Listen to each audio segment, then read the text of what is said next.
today's September 28th, and it's Right to Know Day and is in the middle of Right to Know Week. And it's an opportunity for those that are in the access to information world to focus on people's right to obtain information from the public bodies where taxpayer dollars are spent. I have the pleasure of talking to Aaron Orban, the Executive Director of the Access and Privacy Branch of the Ministry of Justice.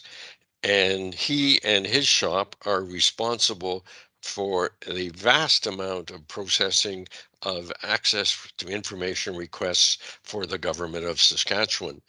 So it is my pleasure to welcome Aaron to have a chat on this particular day. Welcome, Aaron, and I'd like to start by giving us a bit of your history and how you ended up being Executive Director of the Access and Privacy Branch. Sure, sounds good, Ron. Thank you for having me with you today.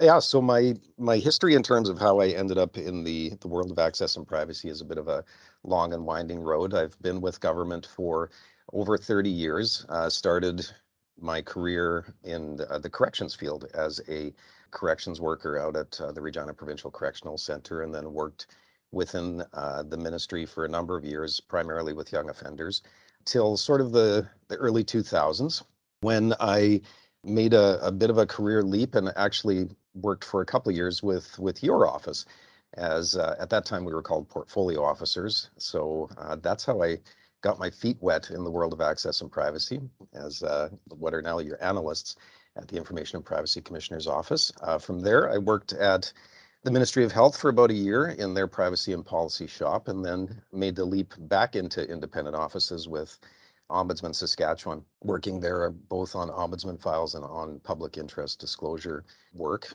for about 5 or so years. And then position came back up, the executive director position, the one that I'm in now with Justice in the Access and Privacy Branch, and threw my name into the ring and was fortunate enough to be chosen for this role. Wow. And you've been in the role about how many years now? It is coming up on, I believe, about 7 years now, Ron. Wow. Yeah, things have changed a little bit. We're a bigger branch than we used to be. We now also we're actually audit information management and safety. So the access and privacy branch has been kind of gobbled up within a greater risk management portfolio. So I know that you do an annual report that sort of summarizes the number of access requests, how many are personal and how many are general. But I expect the public doesn't know the amazing number of access requests that are received in a year and the amazing number that are processed and people get the information that they're asking for. Can you give us some idea of the scope and breadth of the task that your branch takes on? Yeah, absolutely. So as you said, we produce an annual report on the access to information requests that are processed under the Freedom of Information and Protection of Privacy Act. So that, as you'll know, and probably a number of your listeners will know, Ron, applies to provincial government institutions. So that's executive government ministries, crowns, agencies, boards, and commissions. And what's I think really interesting about the numbers that we've been seeing over the past number of years is sort of a continual growth. Almost year over year, we've been seeing about a 20% increase in the number of access to information requests that are received by provincial government institutions. There was a little bit of a dip during COVID, where it was slightly down for a year, but almost year over year, there's this 20% increase. So last year, provincial government institutions processed just under 1,900 access to information requests. Out of those, about 300 were requests for personal information, and the other 1,600 or so were for general information. That, as I say, is growing almost every year, particularly for general information requests. The personal information requests tend to stay stable at around that 300 mark. That's generally about the average since the legislation was enacted back in the early 90s. And the average number for general requests sits at around 650. So, when we're processing almost, more than double that amount, it just shows you how much the use of the legislation has grown year over year. My next question sort of centers on that, and you've commented on the number of requests. Have they been increasing? And you've answered that. So, any more thoughts on the numbers increasing or why they're increasing? Well, I think, Ron, what I can tell you is that personal information requests, as I say, they've kind of come back down to what our typical levels are, around that 300 a year. In the sort of the early 2010s, there had been a real peak in the number of personal information requests that were coming into government institutions. And that largely had to do with people looking for information to support claims in the residential school claims process. So around 2012, we peaked with the requests there for personal information, and then that number started to trend back down to our more historical levels. At the same time, though, those requests for general information were increasing. I don't know in particular why that is. I think people have become a lot more aware of the ability to submit access to information requests. And I think if, as they say, the proof of the pudding is in the eating, is it bears out in this case. I think the response of provincial government institutions is favorable, and folks are seeing that when they're putting in requests, they're getting good results. So by that I mean, in preparing for our conversation today, I went back and looked at how we've been doing as a whole, provincial government institutions over the past 5 years. And when you look at the allowable time under the Act, so you can take up to 60 days, but 76% of the time in the past 5 years, responses to access to information requests have gone out within that first 30 days. If you look at the full 60 days, we've been responding on time 91% of the time. During that same time, we've also been granting access at a rate of almost 90% of the time. Now, when I say granting access, that's either in full or in part. So, either partial disclosure or full disclosure at 90% of the time. So I think, when you have those kinds of satisfactory outcomes, it may lead people to use the service more often. Those are pretty impressive numbers when you think about it. And we'll come back to maybe the 10% a little bit later in a question. But what are some of the most challenging types of requests your branch has received? Yeah, I think, when you think about the kinds of requests that are received across government, Ron, and you sort of break them down into those two categories, the personal information requests, which of course are individuals looking for information about themselves that might be contained in government records, or the general requests, which are essentially those things that are not personal information requests, which can be, anything from meeting minutes to email correspondence. The general requests tend to be the ones that are more challenging. And often that's because of, the need to reach out to several different program areas to find records that might be responsive to the request. That can result in lots of large files to look through. Sometimes there's thousands of pages to search through to find the kind of information that is responsive to an individual's request. As we go back over time, sometimes the formats are different, and we're going back and finding information that might be in records that are on floppy disks, for instance. And I mean, you can't even find a computer in an office anymore that has a CD drive, let alone a floppy disk. So when you're going back and finding those sort of legacy formats, that can become challenging.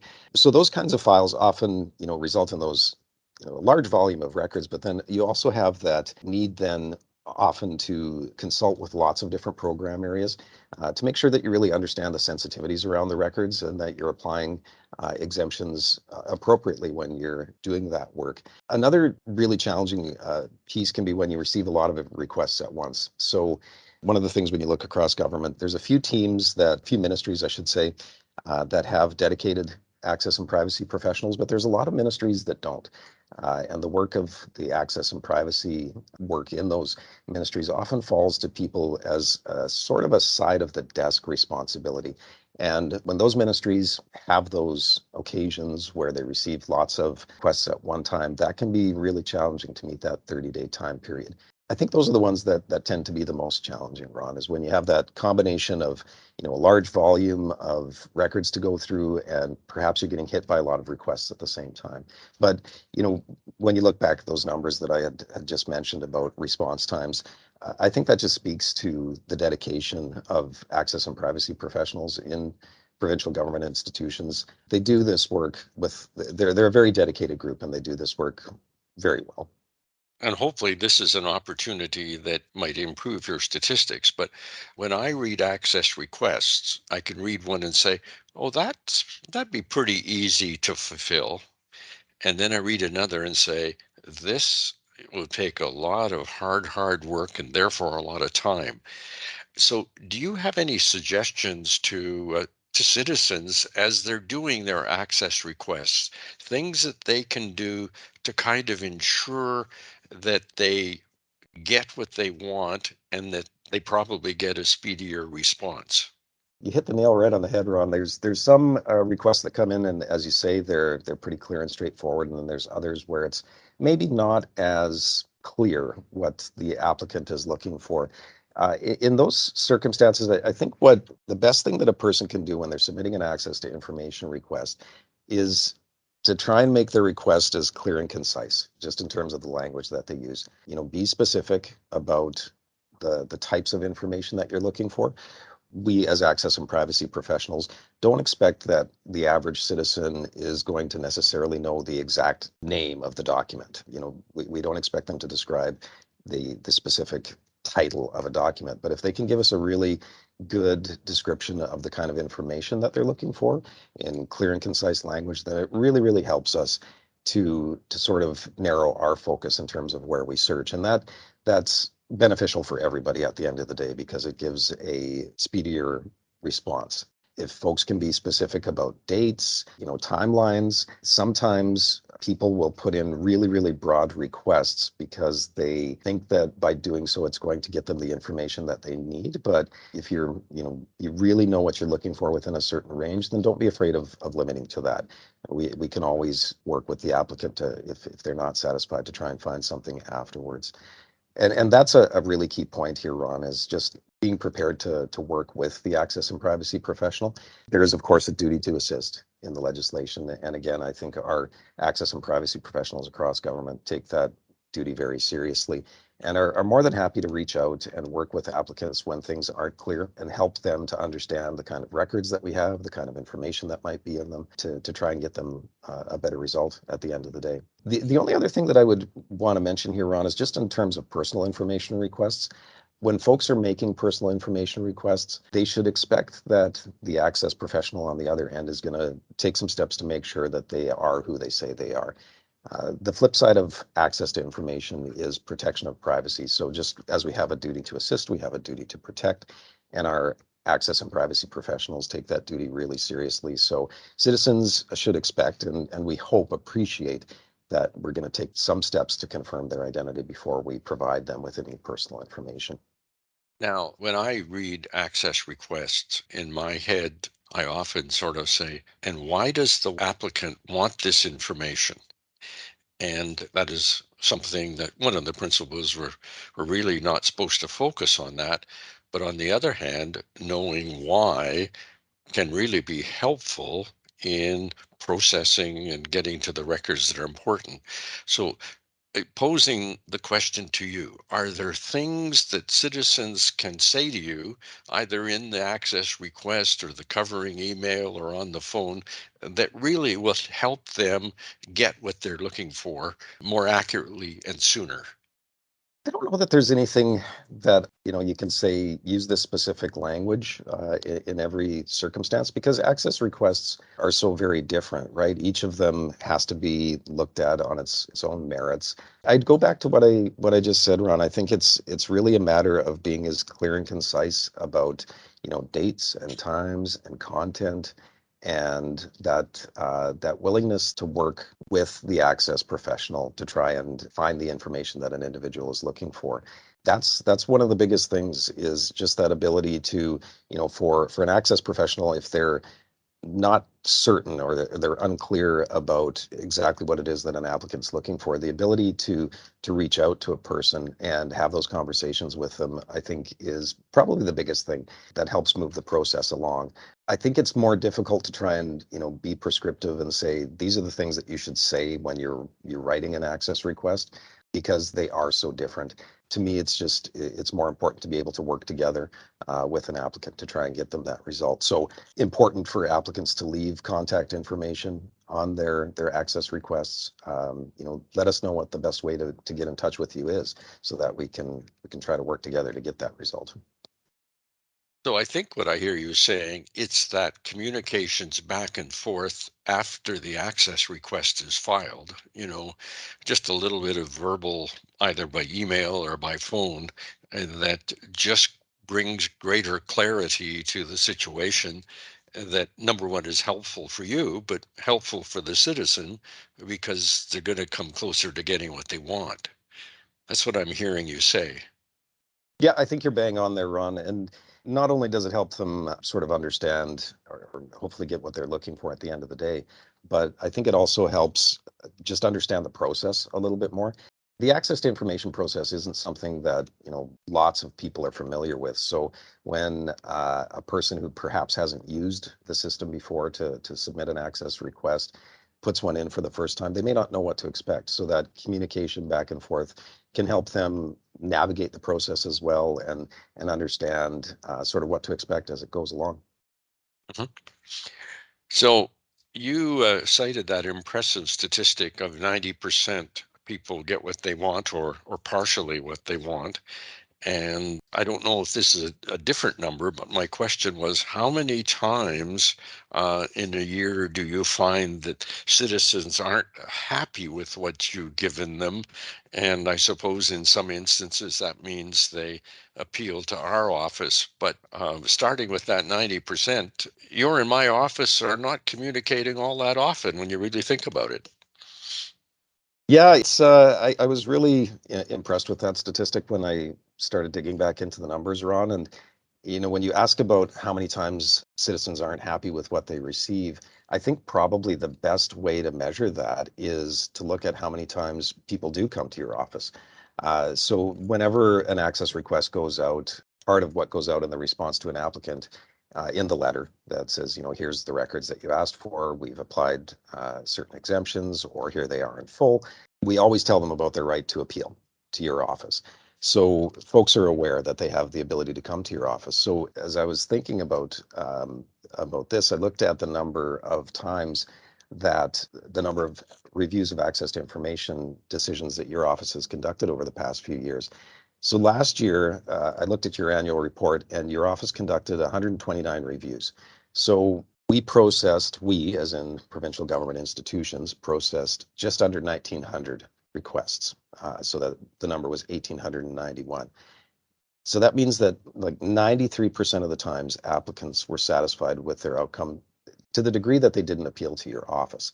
I don't know out of that 129 how many were under the Freedom of Information and Protection of Privacy Act, which applies to provincial government institutions, and how many were under the local authority version of that act. So, that 93% might not be completely accurate, but even if we look at that, I think that's a really, really solid result. And again, it speaks to the the level of professionalism and dedication of access and privacy professionals in provincial government.